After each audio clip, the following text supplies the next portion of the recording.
All the Young Dudes by MsKingBean89, Chapter 88, 5th Year, Stalemate. So messed up, I want you here. In my room, I want you here. Now we're gonna be face to face. And I'll lay right down in my favorite place. And now I wanna be your dog. And now I wanna be your dog. And now I wanna be your dog.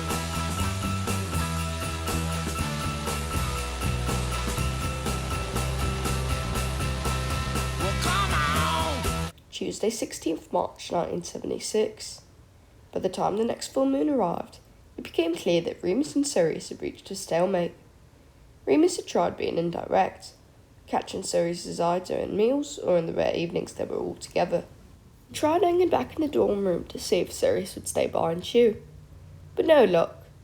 Sirius's eyes never met his, and he was always the first to leave a room with Remus in it. Short of actually ambushing Sirius somewhere, which he refused to do, Remus was running out of options. The plea for another phone call with Grant was returned, with a note in Matron's neat, brutally clear handwriting on the envelope. Recipient no longer known at this address.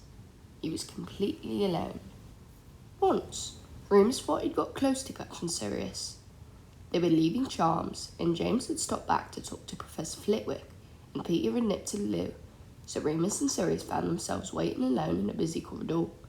He seized the chance, saying quietly, "Look, about the other night." "Yeah, we were all so pissed, right?" Sirius laughed loudly, loud enough for people to turn and look. "Mental. Can hardly remember the half of it." Yeah, right," Remus withdrew. It was a complete lie. They both knew that. But it was one of those awful cases where neither of them was supposed to acknowledge the lie. Just keep stepping over it. You couldn't push Sirius any further than he was willing to go, and he was clearly not willing to go there. Then, of course, there was Mary. Sirius did want Remus in the same way Remus wanted Sirius, and surely the Mary thing would be over. But no, Remus was going to have to come to terms with the fact that it wasn't the Mary thing, it was his best friend's relationship, and it wasn't going anywhere anytime soon. She was everywhere he was, and more often than not on his lap. During this time, Remus briefly flirted with the idea of legitimacy. Being able to read Sirius's mind was very appealing. He soon gave up, finding it more difficult than anything else he'd ever attempted. Plus, with his revision schedule now in full swing, he had very little room in his head for new spells. Now, on the night of the full moon, Remus sat alone in the shrieking shack, waiting for his friends to arrive, not sure if there would be 2 or 3. He was getting a bit paranoid, actually, but that wasn't Sirius's fault. In an attempt at escapism, Remus had been spending more and more time down at the greenhouses, spacing out and filling up with dozy green smoke. Not ideal. Better than drinking, he supposed. Better than getting detentions for stupid pranks. He'd smoked that particular day to calm his nerves around the moon, and to see if it had any effect on the transformation pains. Though, goodness only knew what a stone werewolf would be like. A sharp pain seared his shoulder blades, and he gasped with surprise. Well, that was the experiment done with. "Evening, Mooney." The door opened and James poked his head around. "It's starting," Remus clenched his jaw. "Hurry up, get in." James quickly transformed and was followed into the room by a large brown rat and a big black dog. Remus closed his eyes, relieved. The night of the full moon was no different from any other they'd had so far. As animals, they were less conscious, and perhaps just less concerned by their more human problems. The wolf only wanted to run on, to roll about in the undergrowth and chase the black one and play fight the big one. The next morning, he felt refreshed and invigorated, or at least he would have if it weren't for the bone-crushing agony of returning to human form. Some things never changed. The marauders crept out, only 20 minutes or so before Madame Humphrey appeared to take Remus back to school. the hospital wing. She gave him his usual deep sleep potion, and he did not open his eyes until well after midday. This was always going to be a problem, he'd realised lately. No matter how much his monthly transformations had been improved, he still lost so much time. He'd already checked and found that May's full moon did not coincide with any exams. This seemed very odd to him, until he realised that it must have been orchestrated this way by Dumbledore and McGonagall. He found that a bit embarrassing. Didn't they know he had sat through classes before with his blood boiling and his muscles aching? That he'd finished essays after being up for 2 days, head throbbing and so tired he only had adrenaline left for fuel, and he had still beaten after class. He could do it. They just had to let him. How would he ever get a job after school if he couldn't be seen to be keeping up? When Remus opened his eyes about 4 o'clock, he was very surprised to see Sirius there, alone. "Morning," he smiled, softly, a trace of anxiety still clinging to his features. That might not be because of Remus. Sirius was often anxious these days. If Snape was Remus's malevolent shadow, then Regulus was Sirius's. It seemed that even if you left the Black family and everything but their name, you were never really free in the sense of obligation, or the guilt. That could be the case with all families, Remus reflected. He wouldn't know. "Morning," he nodded back, pulling himself up. "Good night, wasn't it?" "Yeah, great," Sirius nodded, eager for some familiar territory. "Can't believe we found that waterfall. Prongs reckons there's a cave behind it. Told him if there is, then the troll probably lives there. They like caves, don't they?" "They do, yeah." It wasn't awkward exactly. They chatted like this all the time. They didn't usually struggle to keep a conversation going. Quite the opposite, in fact. Sirius looked at the ceiling, and out of the blue he said, "We're okay, aren't we, Moony?" His voice was small. "Course," Remus said, hurriedly. "Because you, James and Pete, you're my best mates."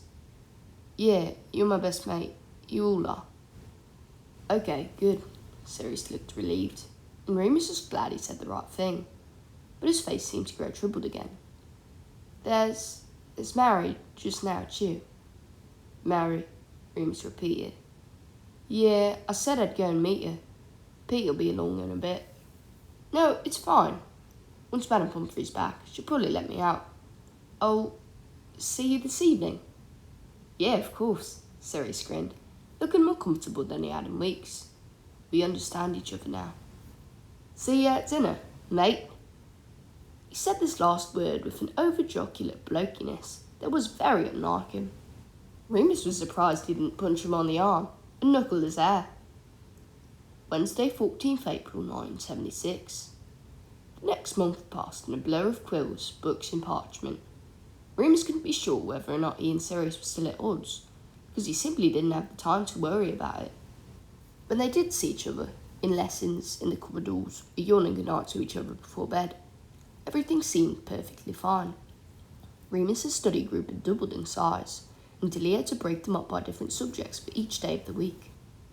The sessions mostly took the form of running through the past written papers from previous years, sharing their answers, pointing out key extracts from their various textbooks. Remus felt that he was learning just as much as he was teaching, and he was really enjoying it. "How come you're not in Ravenclaw?" Christopher asked one day, as he helped Remus tidy up the disused classroom where they'd been practicing levitation. It was a mess. "My dad was, actually," Remus smiled softly. "It didn't hurt as much as it used to. There were other things, more important." "And that did mention out of my sorting, but not to be." "Seems like he would have been better off there," Christopher said, repairing a shattered inkwell and cleaning up the black puddle beneath. "Maybe," Remus shrugged. "If you'd known me back then, you wouldn't think so." They'd finished this job, and Remus glanced at the clock. "Shit, I have to go. Sorry, Chris. Will you be okay getting back to the tower?" "Pure blood privilege," Christopher said, making a face. "Don't get bothered. Where are you going?" It's private. Sorry. Thanks for the help." He had to run in the end to get to the hospital wing in time. Madame Pomfrey scolded him lightly. "No physical exercise on full moons," she said, fastening her cloak. You get yourself agitated. We've had such a good year. I'll be fine, he waved a hand, and a little chew casually. Maybe you ought to get Prongs to scratch him up a bit, so that she didn't get suspicious. No way Prongs would do it, though. They began to walk out to the grounds together, a journey so familiar now they could do it in their sleep. I could do this bit on my own now, he said, conversationally. I know how it all works well enough. You'd only need to get me in the mornings then. Sorry, dear, she shook her head. Double does orders. I'm to make sure you're safely off the grounds on time. Oh, of course. Try not to sound ungrateful. Of course, that was a concern, that you might forget or run late. Then what? It would be much worse than this, he thought, once he turned 17 and had to register with the ministry. Inside the shack, Madame Pomfrey shrieked. What's wrong? Remus with Jew's wand. Oh, nothing, she clutched her chest. I saw a rat. Horrible things. Sorry, dear. I wish we could find a nicer place for you. Oh, it's fine. See you in the morning. When the door closed, he spun around. Pete, was that you? Sorry, Mooney. Peter's voice came from upstairs. I was supposed to be keeping guard.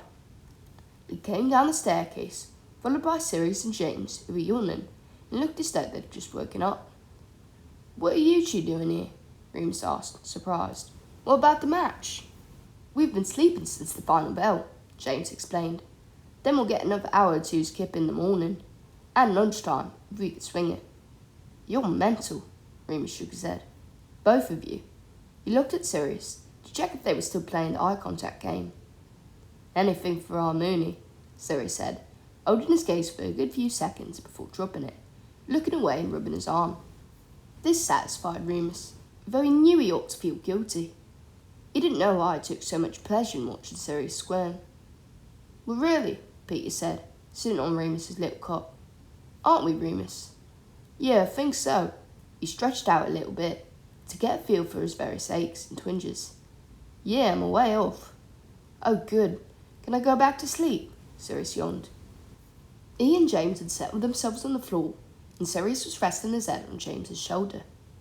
Fuck you, James, Remus thought, before stopping himself. He leaned against the wall self-consciously. Oi, when's your appointment with McGonagall? James asked, shrugging his shoulder to shake Sirius off. First thing next Friday, I think. Why? What are you going to say? Say? About careers, idiot. Oh, right. Sirius stifled another yawn, his eyes watering with tiredness. I don't know. Don't really fancy the idea of a job much. Father wanted me to go into politics, so I suppose not that. My mum says it's a bad time to join the ministry, Peter said, thoughtfully. Desi reckons it's the best time. When the war's over, we'll be in on the ground floor to rebuild.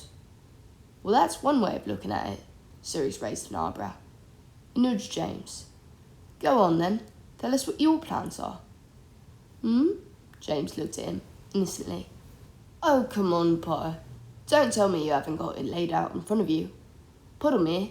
Olliehead, the cannons. Who's shown the most interest so far? Actually, James raised his head in a very dignified way. If you must know, they've all inquired, according to McGonagall, but I'm turning them down, for now anyway. Oh yeah, go and have a gap year and live off your sleek easy millions? No, you git, I'm going to fight. There was a weird sort of pause. Sirius looked deeply troubled. Remus broke it. You what, mate? Well, James looked uncharacteristically nervous about this. The war won't end unless people fight it. Mum and Dad are working so hard and... Well, I couldn't be any kind of son if I didn't help, would I? Dumbledore needs as many people as he can get. Plus, he laughed shakily, if Wormy wants a job at the ministry, we'd better make sure the ministry is still standing, right? So, when you speak to McGonagall, you say, that Quidditch can wait? That I want to do everything I can to make sure the wizarding world is safe for everyone, not just purebloods? Yeah, pretty much, James ended, simply, looking down at his hands. Quiet again. Finally, Sirius muttered. Then that's what I'll say too. Mate, you don't have to. What else am I going to do? retire with my uncle's inheritance and let you have all the fun.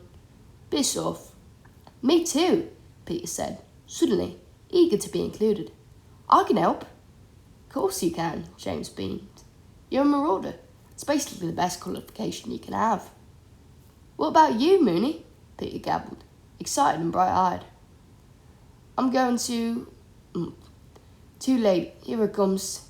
Shit! Change! Quick! They all leapt up, ready to take their animal forms. The last thing Remus saw clearly was his three friends standing together, thinking about their futures.